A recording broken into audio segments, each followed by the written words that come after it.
You know, leadership is part of what, if I go spiritual, God created.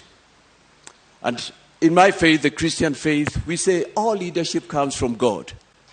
And He gives men and women here on earth. But I'm not a man of cloth. I'm a lawyer by profession and a senior lawyer, a senior counsel by virtue of years, with that 9 years to my belt. Not only that, like I have said, I am a person who has lived and watched in this nation, read the history of this nation, read the histories of other nations. And I am here because also the Constitution allows me. I fit the bill to come and run for presidency.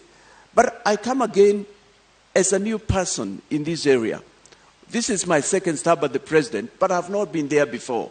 But I'm here because I believe the elections of 9th August require a new person, a new bloom, a clean person. We need to change if this nation will go forward. That's why I come in as a man of cloth as well. Mr.